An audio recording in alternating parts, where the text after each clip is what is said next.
Apa yang keenam daripada 20 sifat itu? Wahdaniyah. Nah, ini kalau lagi mutusin kaji di sini, inilah kemuncak daripada tauhid. Wahdaniyah. Apa arti wahdaniyah? Esa, satu. Apa arti esa? Satu. Siapa? Satu Tuhan. Satu apanya? Satu zatnya, satu sifatnya, satu perbuatannya. Jadi aneh, sungguh aneh orang kalau ada yang mengakui perbuatan dia, kehebatan dia. Berarti ada dua perbuatan, ada dua kekuatan, ada dua zat, Allah dan dirinya. Nah, berarti tidak putus ngajinya kalau seperti ini. Masih berbilang af'al, masih berbilang perbuatan Allah Subhanahu wa ta'ala. Apa arti zat Tuhan itu satu?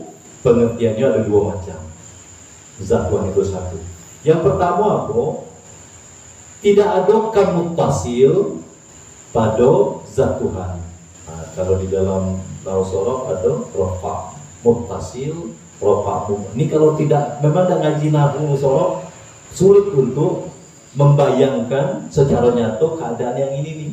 Karena mutasil beda tahu, mumpasil beda tahu juga. Nah, jadi ngambang-ngambang, tapi jadilah setidaknya kita sudah ngaji tauhid. Adakah mutasil pada zat Tuhan? Yang kedua apa? Adakah mumpasil pada zat Tuhan? Nah, ini yo minta pertolongan lah sama Tuhan kan. Apa arti tidak ada mutasil pada Tuhan? Tidak ada banyak berhubung-hubung pada zat Tuhan. Apa arti tidak banyak berhubung-hubung pada zat Tuhan? Zat Tuhan tidak bersuku-suku, tidak berkomponen-komponen, tidak berbagi-bagi. Apa arti zat Tuhan tidak bersuku-suku? Zat Tuhan tidak ada dibagi-bagi, tidak ada bagi-bagiannya. Jadi jangan sampai nanti membayangkan di pikiran kita, karena Tuhan mendengar, terbayang telinga. Tuhan berbicara, bayang mulut dan lidah. Tuhan duduk, jangan bayangkan di singgasana. Tuhan memukul, jangan nanti terbayang tangan. Tuhan masuk ciptaan daripada berbilang-bilang seperti itu. Apa arti zat Tuhan? Tidak ada bagian-bagiannya. Zat Tuhan tidak ada atas bawahnya yang seumpamanya. Kiri kanan tidak ada, atas bawah tidak ada, depan belakang tidak ada, gemuk kurus tidak ada, samping tidak ada. Ini zat Tuhan. Seperti mana seumpamanya? Seperti kecil, besar, sedikit, banyak. Jadi kalau kayak gitu, kita ini kan mulai akal kita ini berontak nih. Kalau kayak gitu macam mana Tuhan ini? Zat Tuhan itu macam mana? Nah, kalau sudah ke situ jadi pertanyaannya, maka jawabannya adalah laisa kamitslihi syai'un. Tetap langsung buang dari pikiran kita, dari hati kita untuk melihat dan memandang zat Tuhan. Tidak akan mampu gitu, tidak akan bisa gitu. Pertama, tempatnya memang tidak pantas, bukan sekarang. Apa salahnya kalau kamu tasil ada pada zat Tuhan? Jadi Tuhan itu banyak. Tuhan banyak. Apa sebab jadi banyak? Karena tiap-tiap satu bagian daripadanya itu ialah Tuhan pula. Apa salahnya kalau Tuhan itu banyak? Dia jadi lemah, karena saling membutuhkan. Apa sebab kalau Tuhan itu banyak jadi lemah? Lihatlah keterangan di dalam sifat yang keempat. Apa salahnya Tuhan itu lemah? Mustahil Tuhan lemah menurut keterangan yang lalu. Mustahil Tuhan tidak lemah. Apakah mestinya? Tidak lemah. Lawan dari lemah adalah tidak lemah. Tanda apakah Tuhan tidak lemah? Tanda Tuhan tidak banyak. Tanda apakah Tuhan tidak banyak itu? Tanda zat Tuhan tidak ada bahagian-bahagiannya. Tanda apakah Tuhan itu tidak ada bahagian-bahagiannya? Tanda Tuhan tidak bersuku-suku. Tanda apakah Tuhan itu tidak bersuku-suku? Tanda tidak banyak berhubung pada zat Tuhan. Tanda apakah Tuhan itu tidak banyak berhubung pada zat Tuhan itu? Tanda tidak ada kamutasil pada zat Tuhan. Apa yang mesti ada pada Tuhan? Bersifat dengan wahdaniyah. Apa arti tidak ada kamutasil pada zat Tuhan? Tidak banyak berpecah-pecah pada zat Tuhan. Apa arti tidak banyak? Kalau tadi mutasil, yang ini mumpasil. Apa arti tidak ada banyak berpecah-pecah pada zat Tuhan? Tidak ada zat yang lain yang serupa dengan zat Tuhan. Apa salahnya kalau ada zat yang lain yang serupa dengan zat Tuhan? Jadi yang lain itu Tuhan pula. Apa salahnya yang lain itu jadi Tuhan pula? Jadi dua Tuhan. Apa salahnya kalau Tuhan itu dua? Jadi lemah. Apa salahnya Tuhan lemah? Telah lalu diterangkan bahwa mustahil Tuhan itu lemah. Mustahil Tuhan lemah, mestinya apa? Tidak lemah. Tanda apakah Tuhan tidak lemah itu? Tanda Tuhan tidak dua. Tanda apakah Tuhan tidak dua itu? Tanda yang lain daripada Allah Ta'ala, tidak ada yang jadi Tuhan. Tanda apakah yang lain daripada Allah Ta'ala itu? Tidak ada yang menjadi Tuhan. Tanda tidak ada zat yang lain yang serupa dengan zat Tuhan. Tanda apakah tidak ada zat yang lain yang serupa dengan zat Tuhan? Tanda tidak banyak berpecah-pecah pada zat Tuhan. Tanda apakah tidak banyak berpecah-pecah pada zat Tuhan itu? Tanda tidak ada kam mumpasil pada zat Tuhan. Apa yang mesti ada, apa yang sebenar-benarnya ada pada zat Tuhan, bersifat dengan wahdaniyah. Wahdaniyah. Apa arti sifat Tuhan itu satu? Pengertiannya dua macam. Ini masih bolak-balik ya. Tidak ada kamutasil pada sifat Tuhan. Kalau tadi pada zat, ini pada sifatnya. Sifat itu berdiri pada zat. Apa arti tidak ada kamutasil pada sifat Tuhan? Sifat Tuhan tidak ada yang dua serupa. Apa arti tidak ada? Apa arti sifat Tuhan tidak ada dua yang serupa? Tidak dua kudrahnya dan irodahnya. Begitulah seterusnya. Jadi kudrah itu cuma satu, irodah juga cuma satu. Bagaimana sifat yang lain pada Tuhan? Kudrat satu, irodah satu, begitulah seterusnya. Apa salahnya kalau dua kudrat Tuhan jadi lemah Tuhan? Dari mana jalannya jadi lemah Tuhan kalau kudrat itu dua? Karena tidak bisa ditaklukkan kepada jauharul fardi. Masih ingat tak jauharul fardi? Komponen daripada partikel yang sangat kecil dan tidak bisa dibagi-bagi lagi. Seperti satu butir daripada pupur. Jadi ambil pupur bayi yang sangat halus itu, kemudian ditaburkan ke angin. Lihat ketika ada cahaya matahari, ambil satu butir itu yang sangat halus sekali itu, yang tidak bisa dibagi-bagi lagi. Apa sebab maka tidak bisa? Karena jauharul fardi tidak bisa dibagi-bagi, tidak bisa dipecah-pecah lagi. Apa salahnya kalau satu kudrat takluk, tunduk buat mengadokan, dan satu lagi meniadakan, jadi lemah pulau Tuhan. Dari mana? Apa sebabnya jadi lemah? Karena yang takluk buat mengadokan tidak bisa buat meniadakan, dan sebaliknya. Apa arti sebaliknya? Yang takluk buat meniadakan tidak bisa takluk buat mengadokan. Apa salahnya kalau takluk digilir-gilir kepada jauharul fardi? terjadi tahsilul hasil yang mustahil. Apalagi jalannya lemah, kalau dua kudrat Tuhan tidak bisa takluk buat menghidupkan. Apalagi keterangan yang lain, kalau dua kudrat itu Tuhan jadi lemah, tidak bisa takluk buat mematikan. Ya, kalau seandainya Tuhan dua, maka yang si kau ingin mematikan, yang si kau masih ingin itu, macam mana terjadi? Nah, maka dia jadi lemah.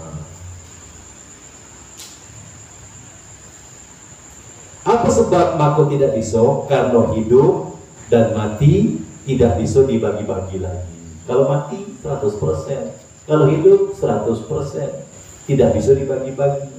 Apa salahnya satu takluk menghidupkan dan satu takluk mematikan? Jadi lemah pula Tuhan.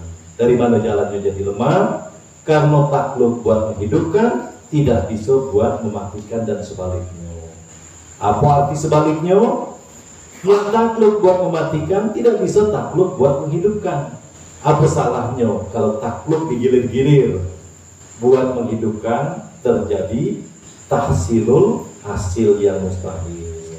Apa salahnya pula kalau digilir-gilir takluknya buat mematikan, terjadi pula tahsilul hasil yang mustahil. Apa sebab Tuhan jadi lemah kalau kudrat tidak takluk? Karena Tuhan menguasai sesuatu itu ialah dengan sifat kudratnya. Apa arti Tuhan menguasai sesuatu, mengadokan sesuatu, atau meniadakan sesuatu? Tuhan jadi lemah kalau kudrat tidak bisa takluk, yo terang pasti jadi lemah. Apa salahnya kalau Tuhan lemah, tidak kuasa menghidupkan atau mematikan? Apa salahnya tidak kuasa, jadi tidak ada yang hidup atau yang mati? Apa salahnya tidak ada yang hidup atau yang mati? Mustahil. Apa sebab mustahil? Karena banyak yang hidup dan banyak yang mati. Di mana tahu banyak demikian itu? Laisal bayan ba'dal iyan. Apa maksudnya? Yang dilihat dengan mata tidak perlu keterangan. Yang nampak dengan mata tidak perlu diterangkan lagi. Itu sudah menjadi tanda, itu sudah menjadi alamat untuk mengenal kepada penciptanya. Apa salahnya pula kalau Tuhan lemah, tidak kuasa menjadikan baharu alam? Apa salahnya tidak kuasa menjadikan baru alam? Mustahil. Jadi baru alam ini tidak ada. Apa salahnya tidak ada baru alam? Mustahil. Baru alam ini tidak ada. Apa sebab mustahil? Ya karena baru alam ini nyata, nampak jelas. Dengan apa adanya kita bisa nengoknya? Dengan khawasil khamsah. Apa itu khawasil khamsah? Panca indera yang lima. Di dalam ilmu nahwu ada af'alul khamsah, ada asmaul khamsah. Nah, ini ada namanya khawasil khamsah. Jadi ngaji nahwu itu sebenarnya nanti kalau sudah semakin paham, ngaji diri ketemu juga akhirnya. Cuma jalannya lewat jalur tata bahasa.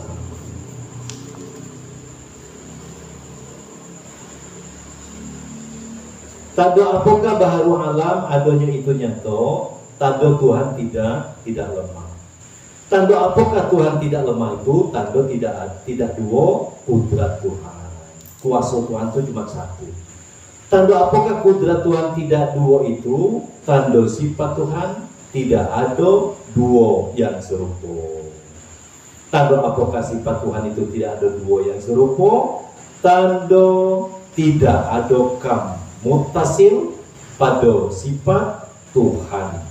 Apa yang ada pada sifat Tuhan? Wahdaniyat. Macam yang kedua, apa pengertian sifat Tuhan itu satu?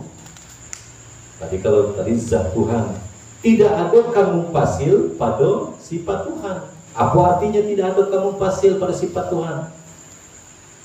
Tidak ada banyak berpecah-pecah atau pada sifat Tuhan. Nah, sifat Tuhan satu. Apa arti tidak ada banyak berpecah-pecah pada sifat Tuhan? Tidak ada orang yang bersifat mempunyai sifat seperti sifat Tuhan. Apa salahnya kalau ada jadi Tuhan pula orang itu? Orang yang mencoba-coba memiliki sifat Tuhan, maka dia sudah jadi Tuhan. Apa salahnya kalau ada orang yang jadi Tuhan? Dia jadi dua Tuhan lah.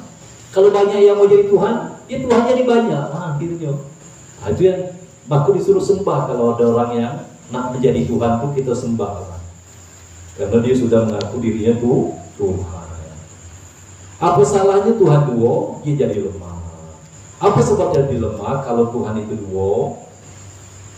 Ingatlah dan perhatikanlah benar-benar semua keterangan yang lalu. Yang siko nama matikan, yang siko nama hidupkan, yang siko nama mengayokan, yang siko nama memiskinkan, yang siko nama menyehatkan, yang siko menyakitkan. Kacau lah dunia ini. Satu kapal bayi dua nakodanya. Itu tidak bergerak kapal tuh. Yang siko mau ke utara, yang siko mau ke selatan. Tetap dua we. Berangkatlah ke sana, kami berangkat sini. Kalau dua, apalagi kalau sampai banyak. Inilah yang bikin kacau dunia ini. Kenapa merasa banyak yang menjadi Tuhan, punya kuasa, punya kehendak. Pada keterangan yang telah lalu, Tuhan lemah atau tidak? Lalu guru punya santri ini. Malah bola balik dijelaskan. Tidak lemah sekali-kali. Tanda apakah Tuhan tidak lemah? Tanda Tuhan tidak dua. Kalau dua pasti lemah.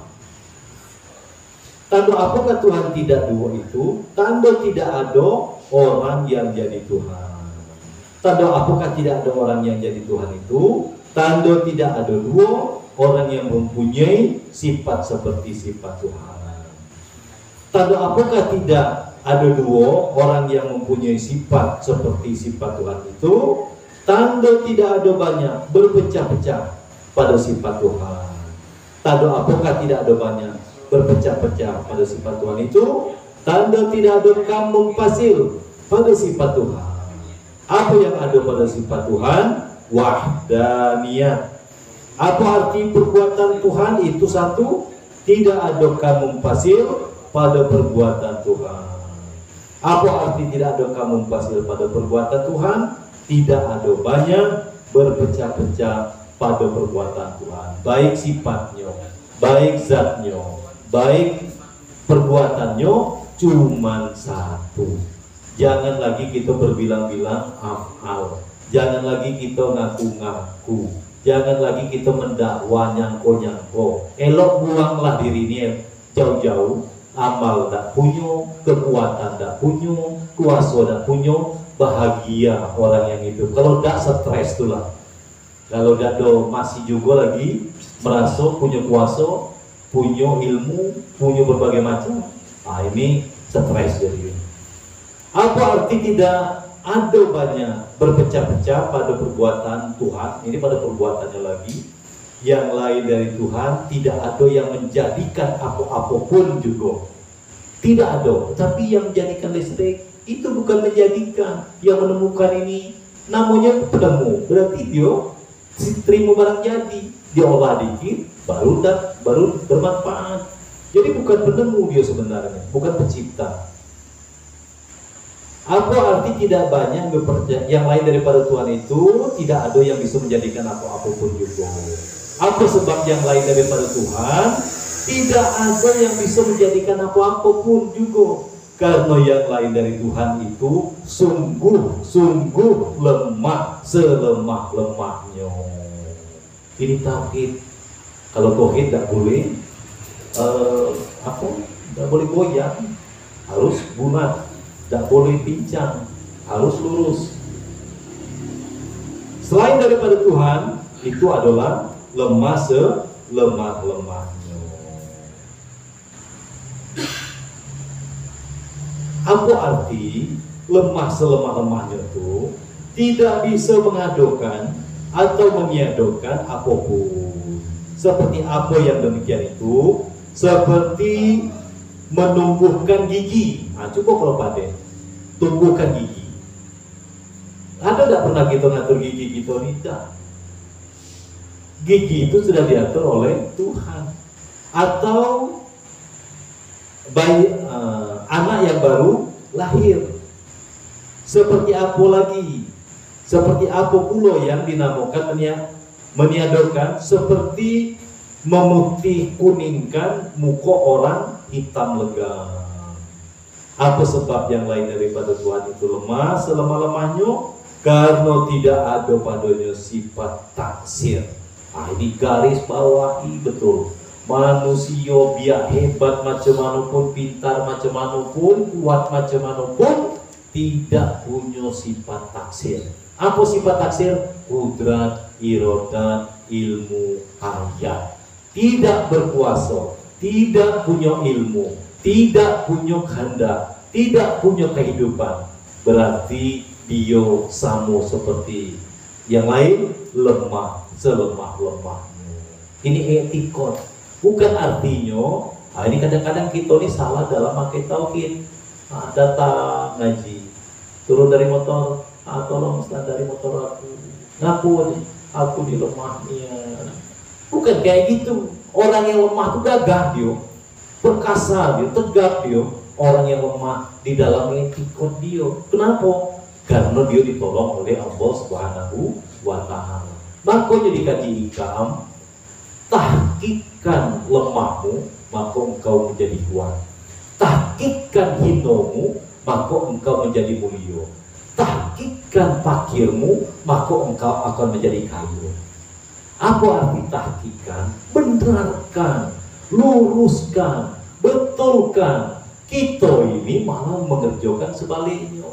Pingin kaya dan mau miskin, pingin mulia dan mau hina, pokoknya selalu pingin bersifat dengan sifat Tuhan. Padahal duduklah di dalam sifat asli kita, lemah, fakir, hino, dhaif. Itulah sifat kita. Kalau disampaikan lagi ada satu keterangan itu, khalaqallahu insana dhaifan. Waduh, dhaifan sama dengan faridatun. Dhaifan. Apa dhaifan itu? Khalaqo. Apa khalaqo nih, Pak Haji? Mencipta. Bukan, itu artinya barangnya. Khalaqo. Fa'ala. Apa dia nih? Berbuat. Isi fi'il atau fi'il? Fi'il apa dia? Fi'il madi. Berarti telah menciptakan. Siapa menciptakan? Allah. Allah itu sebagai fa'ilnya. Yang menciptakan khalaqallahu al-insana. Akan manusia. Manusia itu, seluruh manusia dhaifan. Ini sebagai hal keadaan daripada manusia. Hal keadaan kita galonyo ini apa? Dhaifan. Artinya tuh kalau nak dibahasakan kita itu sangat lemah. Kita ini dikatakan lemah dan mau. Kenapa? Waduh, ganggu daripada perasaan. Kaulah nangger-nangger aku, kita ini memang rendah. Kau nak menghina aku, kita ini memang hina. Bersyukur kalau ada orang yang jujur menghina kita. Kenapa? Dari sekian miliar yang pernah hidup di muka bumi ini, baru satu orang itulah yang jujur ngatakan siapa diri kita yang sebenarnya. Siapa kita? Hina. Nah, kita dihinonya. Lolo kau katanya. Betul. Selesai kau itu. Kalau kita dah pantang ini, kalau dia mengatakan aku lolo, apalagi depan orang ramai, bersyukurlah di depan orang ramai. Maka konflik yang timbul ini akibat apa? Semua ingin jadi Tuhan, tidak ada yang mau jadi makhluk. Inilah yang bikin konflik baik pribadi maupun di dalam sosial kemasyarakatan. Cuma dikecilin, diremehkan orang kalau udah ngamuk. Nah, padahal memang dia remeh kecil. Cobalah dihina orang. Kalau dia udah marah, Padahal memang hino. Kita ini tidak mau yang dikasih tahu siapa sebenarnya diri kita. Buktinya apa? Tidak mau tahu diri kita ini siapa, sifat-sifat kita ini macam mana. Tatonya apa? Ngaji tidak mau. Nah, macam mana tidak paham. Jadi makna daripada selemah-lemahnya itu karena tidak ada yang punya sifat taksir atau yang memberi bekas. Apa sebab? Maka Tuhan bisa menjadikan sesuatu karena ada padanya sifat taksir, irodat, kudrat, irodat, ilmu, hayat. Yang mana sifat-sifat taksir? Nah, dibalik lagi. Kalau masih di dalam bab inilah santri itu bertanya-tanya. Kudrat, irodat, ilmu, hayat. Apa arti yang empat itu? Balik lagi ditanya. Maha kuasa, menghendaki, mengetahui dan hidup. Apa arti taksir? Memberi bekas. Selain Allah, ingat, selain Allah, dicamkan betul di dalam hati, tidak bisa memberikan manfaat dan tidak bisa mendatangkan mudarat selain Allah. Jadi yang sebenar-benar preman, itu adalah orang yang sudah putus tauhidnya.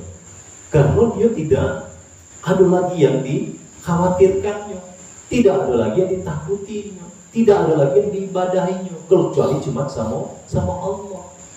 Selagi masih, apalagi pakai iman, anil tambah lagi tidak percaya sama Tuhan, pakai pegangan-pegangan, termasuk punya ilmu, merasa punya ilmu, ini berarti tidak punya tuh, bukan ke Tuhan. Makanya kemarin tinggal dihikam gitu, nanti dibuang kalau ilmu nanti dibuang, makom nanti dibuang, kemudian hakikat nanti dibuang. Kita beribadah bukan untuk akhirat. Kita ini diciptakan, dunia ini diciptakan Tuhan untuk manusia. Manusia diciptakan Tuhan bukan untuk akhirat, bukan untuk surga neraka. Kemana? Untuk Tuhan. Jadi dari perjalanan ini mesti harus kita benahi. Bukan kita nak pergi ke surga. Alangkah sedihnya Tuhan yang sudah menciptakan manusia, ternyata nanti dia malah milih surga daripada milih Allah. Jadi perjalanan kita ini sekali jalan daripada alam kepada yang menjadikan alam. Jangan berputar-putar di alam baik. Masih nak ke surga, masih takut neraka, itu masih berputar-putar di alam. Dari alam kepada yang menjadikan alam. Dari dunia kepada yang menjadikan dunia. Jadi sekali jalan begitu. Nah, dibenarkan, diluruskan perjalanan kita ini.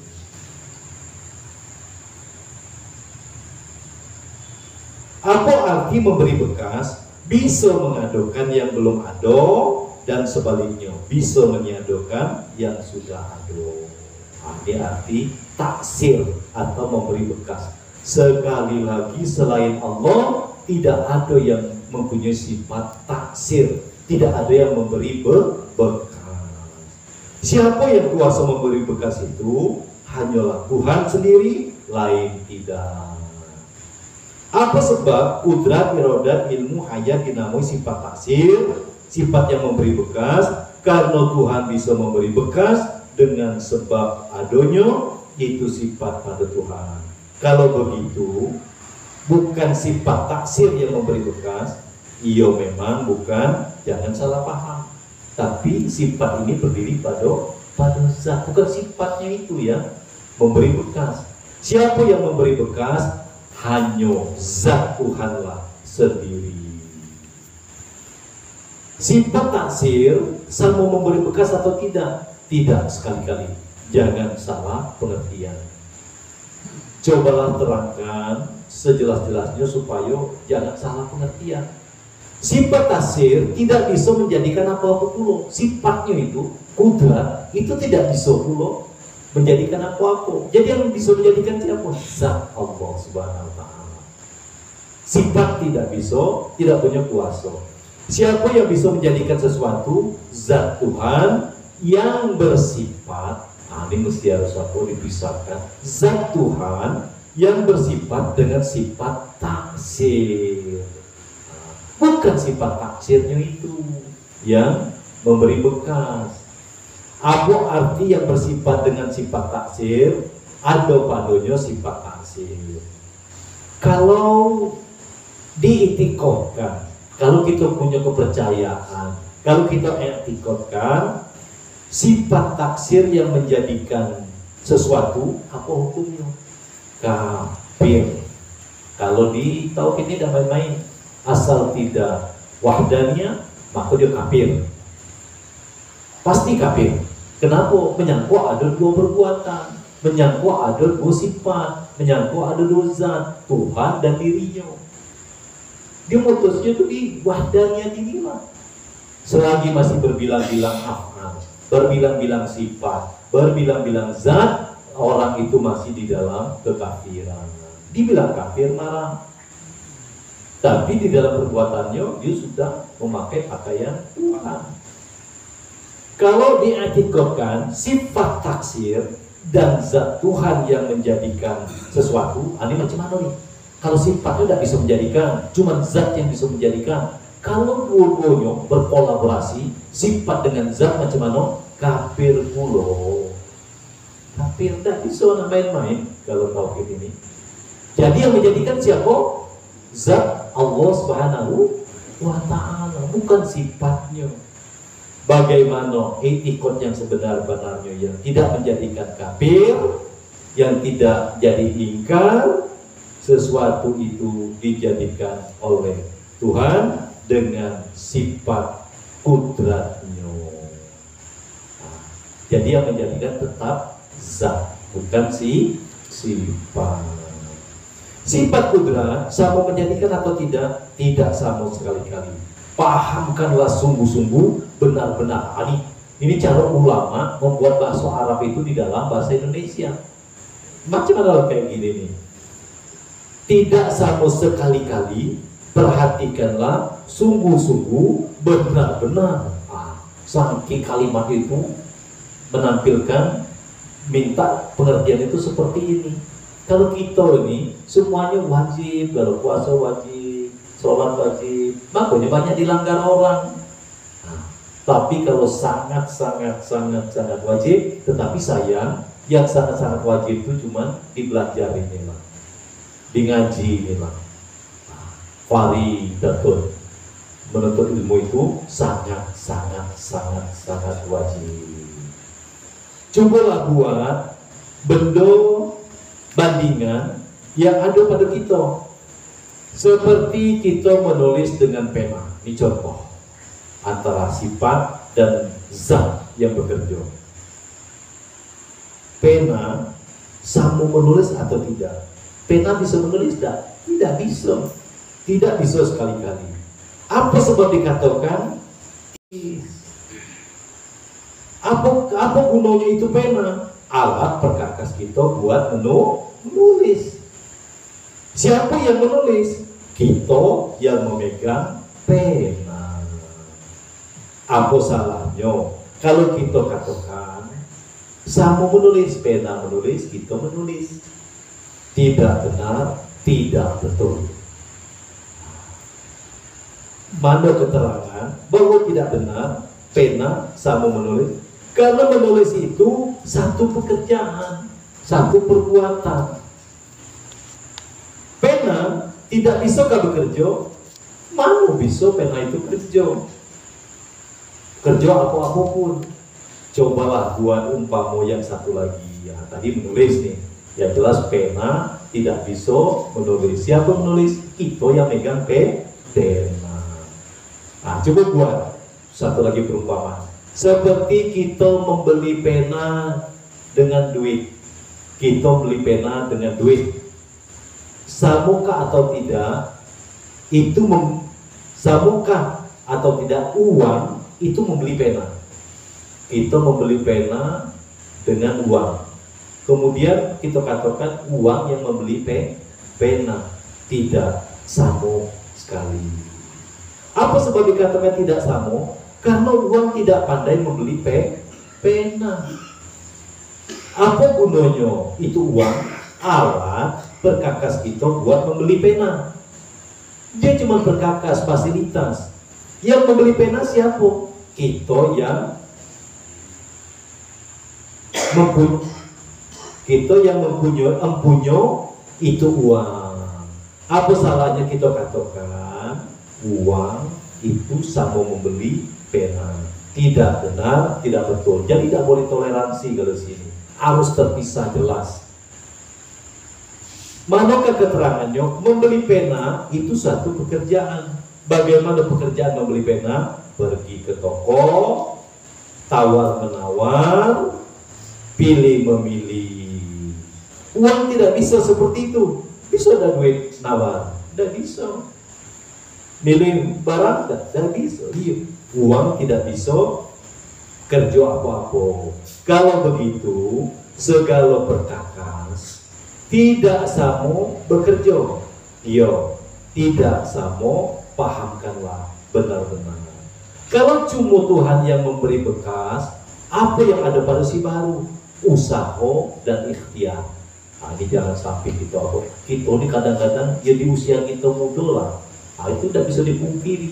Memang betul-betul kita mengandalkan kekuatan diri kita, melumpuhkan daripada yang menjadikan dan berkuasa atas diri kita, sehingga habis energi kita, capek hidup ini, ternyata tidak membawa kita kemana-mana, bahkan masalah bertambah banyak. Karena kita mengatakan bahwa kita bisa mengatasi permasalahan kita dewe. Jadi apa sih gawe kita ini sebenarnya? Usaha dan ikhtiar. Apa bedanya usaha dan dengan ikhtiar? Maksudnya serupa, hanya lain bahasa saja. Bahasa apakah usaha itu? Bahasa Jambi. Usaha kan, kalau usaha bahasa Indonesia. Nah, kalau usaha bahasa Jambi. Bahasa apakah? Ikhtiar itu bahasa Arab.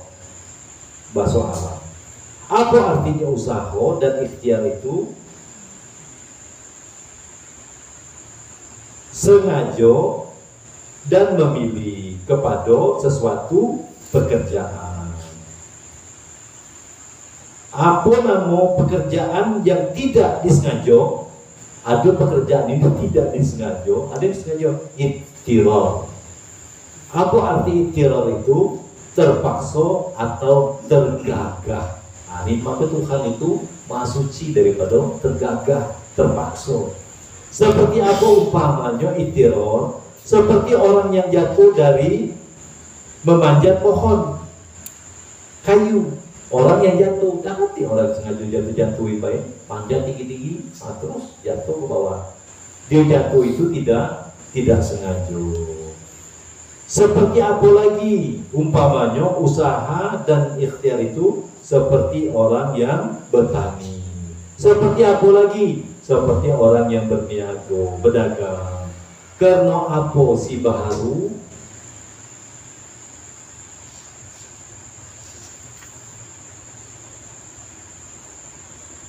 Makanya menjalankan usaha dan ikhtiar, ngapa mesti kita bekerja dan berusaha? Apa alasannya?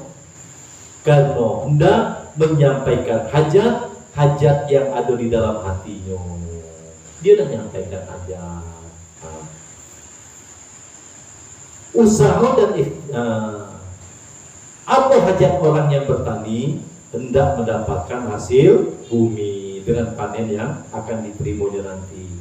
Apa keinginan atau hajat orang yang berniaga? Hidup hendak mendapatkan keuntungan. Bisa usaha. Nah, ini bisakah usaha itu? Ini apa di bagian muda-muda? Kalau seandainya belum pernah dengar informasi ini, bisakah usaha itu menyampaikan hajat si baru? Tidak bisa sekali-kali. Letaklah, keluarkanlah potensi sehebat-hebatnya, juga tidak bisa menyampaikan hajat itu. Nak kerja keras lah, mana buktinya? Jadilah tukang becak itu kalau siang malam duduk di simpang. Namun kehidupannya itu kayak itu. Orang sekali tekennya, tidak sampai 5 detik, serap dikumpulkan oleh tukang becak tadi, satu tekenan ini tadi. Itu satu kali hidup mati, tukang becak tadi, hidup lagi, mati, hidup lagi, mati, belum juga terkumpul. Sementara kawan, siapa bilang kerja keras bisa merubah daripada ini di masalah tauhid. Nanti di masalah lain, di masalah syariat kita lain lagi. Masalah tauhid harus kayak gitu. Bukan kerja ini yang menyampaikan hajat itu. Kalau gitu ngapain kita kerja? Nah, nanti ini bakal ngamuk dia nih. Nah, ini supaya bagi yang sedang berjalan, sedang berjuang, itu benar di dalam perjalanannya. Ini cuma sekedar menutup fitnah, baik. Ya kalau kita di rumah terus, duit banyak, baru balik haji nikahkan anak, habis nikahkan anak beli mobil, habis beli mobil lah terdengar buruk kebun di sana dia yang nanti kerja dan apa di rumah be, jangan-jangan duit kita hilang sekampung nih dia nih lah nih. Jangan-jangan, kenapa udah nampak bentuk daripada ikhtiar dan usaha dia. Kalau dia pamannya subuh lah keluar, kemudian tengah hari dia masih kerja. Ketika terjadi sesuatu yang hebat pada diri dia, orang maklum, wajar lah. Kita masih tidur dan kerja, orang maklum untuk menutupi fitnah. Apa hajat orang yang bertani dan mendapatkan hasil? Siapa yang bisa menyampaikan hajat? Kalau pekerjaan, sekali lagi ingat, tidak bisa menyampaikan hajat. Siapa yang bisa menyampaikan hajat si baharu itu? Tuhanlah sendiri, tidak yang lain. Tuhan menyampaikan hajat si baharu, diusahakan si baharu atau tidak? Sekali-kali tidak mesti. Tidak mesti. Kalau memang itu dia tentukan Tuhan milik kita, tetap akan sampai kepada kita. Bagaimana Tuhan menyampaikan hajat si baharu dengan kekuasaannya dan kehendaknya sendiri. Hajat kita mesti sampai atau tidak kalau kita berusaha dengan giat, siang malam, pontang-panting, menghabiskan waktu, menghabiskan umur, dan dengan sungguh-sungguh. Sekali-kali tidak mesti sampai. Nak siang malam maju, maka ketahuan nengok orang yang bekerja gila-gilaan, dan ingat waktu lagi, mengorbankan ibadah dia. Disangkunya bisa menyelesaikan apa? Nauzubillah kalau mati dalam keadaan kayak gitu. Nauzubillah mati di dalam kekafiran, mati di dalam kesyirikan. Kenapa? Nyangko gawe bisa datangkan menyampaikan hajat sudah keliruan. Yang bisa menyampaikan hajat itu, yang bisa menyelesaikan masalah itu hanya Allah Subhanahu wa Ta'ala. Jadi kalau seandainya nak kerja mati-matian pun sekali-kali tidak bisa, tidak mesti sampai. Bagaimana yang mestinya? Kalau disampaikan Tuhan pasti sampai. Jalan yang paling rintas dan paling cepat, kembalilah langsung kepada Tuhan. Serahkan hidup dan mati kita nih, serahkan semua masalah kita nih hanya kepada Allah Subhanahu wa Ta'ala. Gawinya singkat, hasilnya hebat. Daripada kita berputar-putar keliling alam, nemuin ini, nemuin jarum, sangko dia bisa nolong kita, rupanya masalah dia lebih banyak lagi. Kita nak ngadu masalah sama dia. Nah inilah yang sering mengecewakan daripada perjalanan orang yang sedang mencari. Karena tempat mencarinya itu masih sesama makhluk. Apa jadinya kalau tidak disampaikan? Iya pasti dan mesti tidak sampai. Adakah orang yang bersungguh-sungguh berusaha tetapi hajatnya tidak sampai? Ada, malah banyak rata-rata tidak sampai. Mutar kepala, habiskan modal, hapus semuanya. Ya terjadi malah sebaliknya. Kenapa? Karena sudah melawan dengan jalur yang sudah dibuatkan. Siapa orangnya? Coba ditunjukkan. Seperti saudagar, pedagang yang rugi di dalam berniaga. Sungguh-sungguhkah atau usaha saudagar itu? Sungguh-sungguhkah dia berusaha? Iya, berusaha dan berpikir sungguh-sungguh.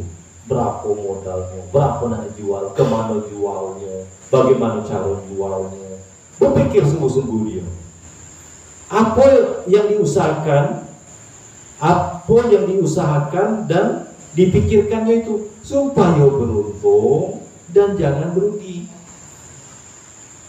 Apa saudagar itu tidak tetap selama-lamanya beruntung? Apakah orang yang berjualan itu selama-lamanya untung? Sekali-kali tidak tetap. Bagaimana keadaan saudagar itu? Ada yang muflis namanya, ada yang rugi, ada juga yang beruntung. Apa arti muflis? Banyak hutang daripada harta, tekor berarti muflis. Kerugian saudagar lantaran kurang kepintaran atau bukan? Sekali-kali bukan kurang. Orang yang rugi di dalam berdagang, gagal di dalam berdagang, itu bukan karena dia kurang pintar. Dan orang yang pintar berdagang pun tidak ada. Usia hebat yang laris banyak, bukan dia. Jangan terkecoh, jangan tertipu. Lihat siapa yang menjadikannya. Subhanallah, Allah telah menjadikan dia seperti itu. Lionel Messi hebat tak? Mike Tyson hebat tak? Tidak. Yang hebat itu yang menjadikannya. Kalau sesuatu tidak menghantarkan kita kepada yang menjadikan, disitulah kita terbimbing, disitulah kita terhijab. Karena masih berbilang-bilang akal. Wahdaniyat ini tidak putus. Jadi wahdaniyat ini nanti akan meluruskan daripada etika kita. Semuanya cuma Allah yang kita pandang. Dalam kebaikannya, dalam keburukannya, dan hikmah-hikmah yang terkandung di dalam setiap yang kita saksikan itu. Ini lah bolak-balik Tuhan risaukan hati kita, dah juga dipenuhi panggilannya. Lah bolak-balik Allah benturkan kehidupan kita nih, dah juga. Lah bolak-balik Allah sakitkan badannya, dah juga. Lah bolak-balik Allah sukseskan perkara kita nih, dah juga balik. Tapi Tuhan dengan sifat rahmat dan rahimnya terus mencurahkan berbagai anugerah-anugerahnya. Mudah-mudahan suatu saat nanti kita kembali. Padahal lapasnya jelas, inna lillahi wa inna ilaihi raji'un. Tapi kalau ini pakai harfun taukid. Harfun taukid ini biasanya untuk orang-orang yang bebal, yang keras hati. Sesungguhnya sesuatu itu milik Allah. Jelas lah. Kalau orang yang pintar, terangkan, tidak payah pakai inna lagi. Oi, kalau ini buatan Tuhan. Nah, 2 kali wa inna ilahi, dan galonya itu raji'un, kembali kepada Allah. Mudah-mudahan kita beralih lah. Tidak pakai perlu penegasan-penegasan lagi. Kita sudah yakin, kita sudah paham, sepaham-pahamnya bahwa segala sesuatunya itu Allah yang menjadikannya. Kerugian saudagar lantaran kurang usaha atau bukan? Sekali-kali tidak kurang, bukan kurang. Ingin rugi ke saudagar itu juga mana ada orang yang ingin berugi. Ingin beruntungkah atau tidak saudagar itu? Seluruh saudagar, seluruh pedagang ingin beruntung. Apa sebab maka saudagar ada pula yang rugi? Menandakan bahwa Tuhan yang Maha Kuasa dan bahwa usaha tidak memberi bekas. Nah, cuma itu pelajaran yang diakukan, bukan kau, aku. Mana lagi keterangan bahwa usaha tidak memberikan bekas, usaha tidak menyampaikan hajat. Ada orang yang mati di rumah sakit. Bagaimana keterangannya? Ia berusaha sungguh-sungguh untuk sembuh. Apa beli jualnya, harta segalanya, mati juga. Tetapi mati juga. Tapi ada juga yang berobat itu sembuh. Iya, tetapi bukan obat dan bukan dukun yang menyembuhkannya. Nah, ini nak lurus kalau tauhid ini. Karena tadi judulnya usaha dan ikhtiar. Kenapa? Iya dia sembuh. Kenapa? Kalau bukan obat yang menyembuhkan, kalau bukan dokter yang menyembuhkan, kenapa dia sembuh? Karena sembuh Tuhan dengan kekuasaannya, disembuhkan Tuhan dengan kudratnya. Jadi sebenarnya kalau tahu riwayat penyakit ini, ada waktu datangnya, ada waktu diamnya, dan ada waktu keluarnya. Penyakit itu seperti itu.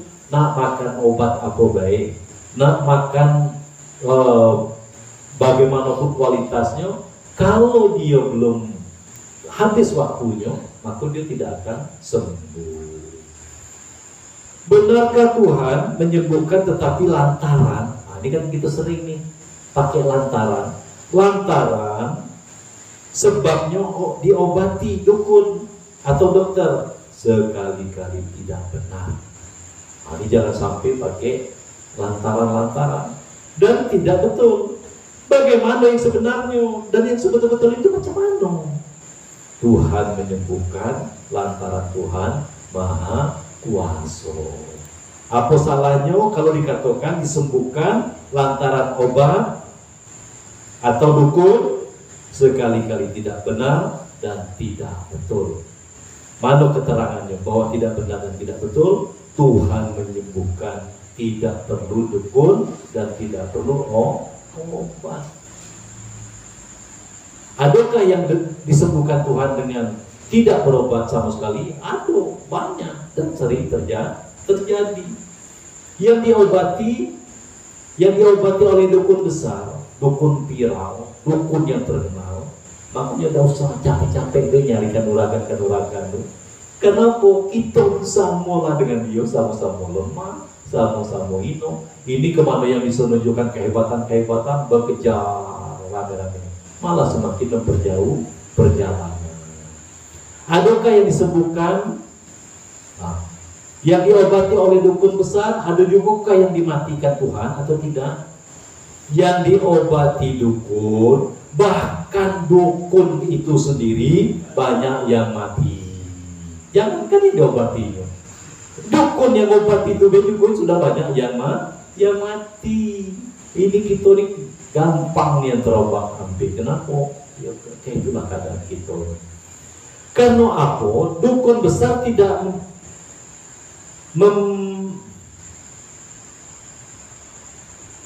mempertahankan hidupnya. Kenapa dukun besar tidak bisa mempertahankan hidupnya? Inilah tanda si baharu itu lemah dan usaha itu tidak memberi berkah. Apa artinya lemah? Saya kurang ingat. Tidak bisa mengadokan atau meniadakan apa pun. Siapa yang lemah? Sekalian yang luar daripada Tuhan, kesemuanya lemah. Pahamkanlah ini betul-betul. Jangan sampai hati kita masih tergelincir, hati kita masih tergoda, mencari-cari sesuatu yang sama nasibnya dengan kita. Apa? Hino, lemah, fakir, doib. Ngadu ke dia coba duduk sama dia agak berbulan. Jangankan berbulan, seminggu bela nampak, rupanya pening juga. Sepinya ada orang yang datang nih. Dukun kan, duduk di rumah. Rupanya pening kalau orang tak datang. Berarti susah juga lagi kan. Apa artinya memberi bekas? Saya kurang paham juga. Bisa mengadokan atau meniadakan apa-apa yang dikehendaki. Siapa yang memberi bekas itu hanyalah siapa yang bisa memberi bekas? Tuhan sendiri semata-mata, lain tidak sama sekali. Kalau usaha itu, ini yang sering kalau ada yang nafsunya nak marah, nak ngamuk atau tidak mau terima dengan tauhid, di sini apanya nih letaknya. Kalau usaha itu tidak memberi bekas, dokter tidak menyembuhkan, obat tidak menyembuhkan, nasi tidak mengenyangkan, apapun tidak bisa memberi manfaat sama kita, apa gunanya dijalankan juga? Ngapa nak dijalankan juga berobat? Ngapa nak makan juga? Kalau dia tidak bisa mengobati dan memberi kenyang, karena menjunjung tinggi perintah Tuhan yang Maha Kuasa. Bekerja ini perintah Tuhan. Jangan salah di dalam kita ini dari kita ini punya anak, lagi program anak untuk jadi bekerja. Besok mau jadi ini, jadi ini, jadi ini, jadi ini. Nah, itulah jadi Tuhan yang menjerumuskan anak kita ke neraka. Bukan diajarkan bagaimana cara dia mengenal siapa Tuhan dia lagi. Anak kita macam mana dia melewati masa akil baliknya dengan dunia yang semacam ini. Malam kemarin, entah hari apa tanggal 4 Desember itu saya tidak tahu. 4 Desember, semua tempat makan Jambi ini sampai jam 2 malam buka dan makan rame-rame. Ya makan anak bawa pasang-pasangan, muda-mudi, entah hari apa saya tidak tahu. Pakai jilbab, pakai apa, ya Allah, jam segini di tepi-tepi jalan, duduk. Rame sekota Jambi pada jam itu. Lalu jam 2 malam. Nauzubillah. Jadi casing bela dia madu itu. Makan di pinggir jalan, tidak malu lagi. Jangankan nak makan, keluar malam pun lah tidak malu lagi. Betino. Kalau dulu si Jo tidak hati lagi nak nengok perempuan, suara perempuan. Kalau gini tengah malam, tidak ada lagi beda siang sama malam. Alasan kerja, alasan apa? Ini banyak orang yang tertipu, jadinya mengorbankan sesuatu intan berlian untuk mendapatkan kerikil, untuk mendapatkan batu koral. Nauzubillah. Mudah-mudahan Allah pelihara diri kita dan keluarga kita daripada pekerjaan yang seperti itu. Mudah-mudahan Allah berikan taufik dan hidayahnya. Jadi kenapa kita nak kerja? Kenapa kita nak usaha? Kenapa kita nak ikhtiar? Alasannya bukan hanya menyampaikan hajat, untuk menjunjung perintah Tuhan yang Maha Kuasa. Kalau begitu, menjalankan usaha itu ada pahalanya. Bekerja itu ada pahalanya enggak? Pahala gedang. Nah, ini rugi pula kalau ada bekerja. Kalau tadi bekerja tidak mendatangkan, tidak menyampaikan hajat, di sini rugi kalau ada bekerja. Tapi etikotnya nak benar. Kenapa? Dengan bekerja berpahala. Tiap-tiap tetesan keringat dengan ikut yang benar di dalam bekerja, itulah sebagai penggugur daripada dosa-dosanya. Itulah sebagai tebusan untuk sesuatu dosa yang tidak mungkin dihapusi oleh orang lain. Tidak bisa dihapusi dengan amal yang lain. Kalau begitu, menjalankan usaha itu ada pahalanya. Iya, memang ada pahalanya kalau usaha yang halal. Lain dari pahala, apalagi faedahnya menjalankan usaha, mengurangi atau menghilangkan penyesalan. Seperti mana umpamanya, kalau istri sakit, hendaklah suami mengusahakan obatnya dengan sungguh-sungguh. Kalau tadi katanya obat tidak menyembuhkan, tetapi di sini dikatakan kalau istri sakit obati, cari kemana dokternya. Nah ini apa? Supaya jangan timbul penyesalan. Ikhtiar, usaha sudah dimaksimalkan. Ada harta jual, asal istri sembuh. Nah, ini bagi suami yang istrinya sakit. Apa faedahnya? Apa faedahnya? Apabila sampai ajalnya si istri tadi, famili-familinya tidak menyesal kepada si suami. Memang bukan main lah kalau suaminya habis hartanya tuh untuk menyembuhkan adik kita nih, kakak kita nih.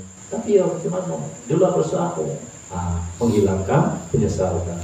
Bagaimana pula baiknya kalau yang sakit itu suami, hendaklah istri bersungguh-sungguh mengusahakan obatnya. Apa pula faedahnya apabila sampai ajalnya si suaminya tidak menyesal kepada istri. Mana lagi faedah yang lain dalam menjalankan usaha? Ilmu pengetahuan saya cuma sampai di sini. Saya sudah bisa menjelaskan yang lebih terang, lebih jelas lagi. Barangkali ada lagi faedahnya yang lain, silakan mencari dan tanyakanlah kepada guru-guru yang alim-alim, yang besar-besar. Berdukacitokah atau tidak? Yang bersungguh-sungguh berusaha kalau hajatnya tidak sampai, kebanyakan. Ini kebanyakan berarti mayoritas. Kebanyakannya berdukacito, dan ada juga yang kadang tidak berdukacito. Yang berdukacito itu dengan sebab apa? Apa sebabnya dia sedih? Apa sebabnya dia dukacito? Tidak lengkap, tidak paham, tidak cukup pengetahuan di dalam ilmu usuluddin. Mana ilmu usuluddin? Ilmu kalam. Ilmu kalam mana dia? Ilmu nahwu sorof. Diajak ngaji nahwu sorof, sorry. Macam mana? Usuluddin. Dulu ilmu ini cuma siko. Namanya ilmu kalam. Siko itu agar mudah di dalam pembahasannya, maka dijadikan ilmu tauhid, ilmu tasawuf, ilmu fikih. Akhirnya apa? Lah hampir sampai di ujung hayat kita ini ditanya Allah itu siapa? Mana dia? Alif lamnya itu alif lam apa? Lam yang satu ini lam apa? Lam yang ini lam apa lagi? Hanya ini siapa? Tak tahu. Macam mana? Apa yang ada di dalam hati kita? Sementara kita bentar lagi nak nemui dia. Kalau tidak ketemu di dunia, tidak akan bertemu di akhirat. Pasti Rabbana atina fid dunya hasanah wa fil akhirati hasanah wa qina adzabannar. Mudah-mudahan Allah berikan taufik dan hidayah. Kalau ada orang yang ngaku bertauhid, tanda dia tidak bertauhid. Ada dia ngaku paham, ngerti tauhid, itulah tanda dia tidak bertauhid. Bercukupcita pulukah yang lengkap pengetahuannya atau tidak? Kalau yang sudah punya ilmu pengetahuan, dukacita lah. Ada juga yang berdukacita kalau hajatnya itu tidak sampai. Nah, macam mana pula kekuatan di dalam keyakinannya tidak penuh dan memakai ilmu pengetahuan itu. Yang tidak berdukacita apa lawan? Apa pula jalannya? Keyakinan penuh buat memakai ilmu pengetahuan itu. Jadi orang yang cuma penuh ilmu pengetahuannya tidak akan mengalami kekecewaan, dukacita. Adakah Tuhan menyuruh kita berusaha? Sekali-kali suruh dan larangan Tuhan, itulah Tuhan menyuruh kita berusaha. Suruh sembahyang, ya berusahalah sembahyang. Suruh puasa, berusahalah puasa. Suruh bayar zakat, tunaikan zakat. Suruh ngaji, ngaji. Kita ini banyak orang. Mudah-mudahan Allah berikan taufik dan hidayahnya. Mana keterangannya? Yo ada. Apa salahnya kalau kita tidak jalankan usaha? Macam mana kalau gitu dosa berusaha?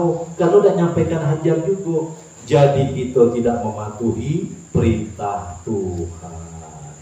Akan hebat jadinya.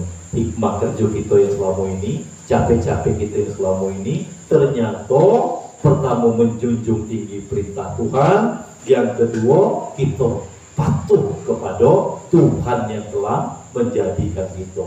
Semangatlah kalau kerja sesuai dengan keahlian masing-masing. Yang bertani, giatlah bertani. Yang berdagang, usahakanlah berdagang yang jujur. Kalau karyawan, jadikan karyawan yang jujur, yang amanah.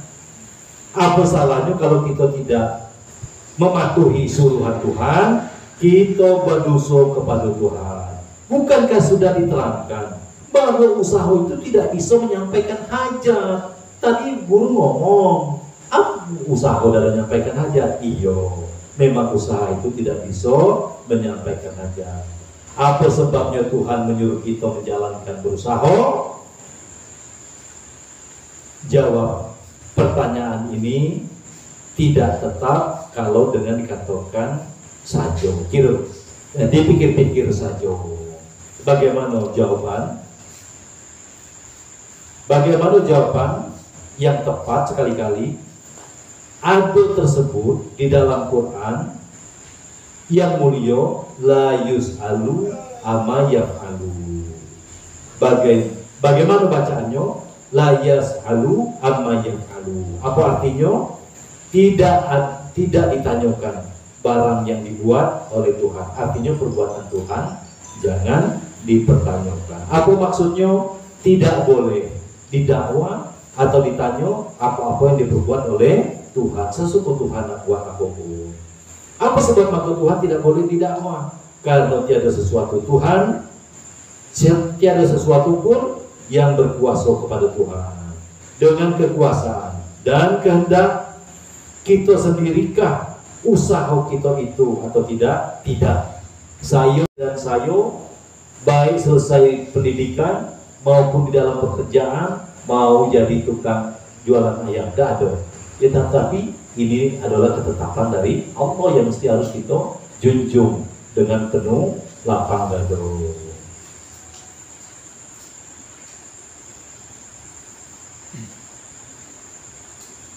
Dengan kekuasaan dan kehendak kita sendirikah usaha kita itu atau tidak? Tidak. Dengan kekuasaan dan tidak dengan kehendak kita sendiri. Apa sebab maka kita bisa berusaha? Wallahu subhanahu wa ta'ala. Ini memang pembahasan ini panjang karena setiap hari kita hadapi, kita alami. Nah, yang tugas kita sekarang adalah meluruskan i'tiqad kita bahwa kita bekerja itu adalah untuk menjunjung tinggi perintah Allah. Maka jadi berpahala setiap kerja kita itu, bukan ingin menyampaikan hajat kita.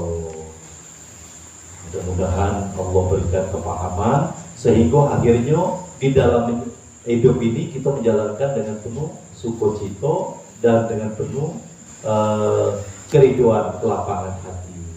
Ya, kalau yang sudah purna kerja, ya ingat-ingatlah. Kalau seandainya dulu memang keinginan kita atau etika kita seperti itu, tinggal meluruskan. Kenapa? Lampir nak mati gitu. Kalau masih membawa kesalahan-kesalahan itu, berarti kita masih mati di dalam kesyirikan. Nauzubillah. Mudah-mudahan Allah berikan taufik dan hidayah. Apalagi selama kita begawe banyak melakukan hal-hal yang dilarang agama. Nah, ini tobatnya payah kalau yang ini. Nauzubillah. Kita kan tidak terasa berapa puluh tahun kita kerja, berapa banyak kita yang melanggar perintah negara atau melanggar perintah Tuhan, apalagi ngambil yang bukan hak kita. Nah, ini akan menjadi sesuatu yang memberatkan di dalam perjalanan kita. Ya, kita tinggal minta ampun lah karena barang lewat, tidak bisa lagi balik ke sana.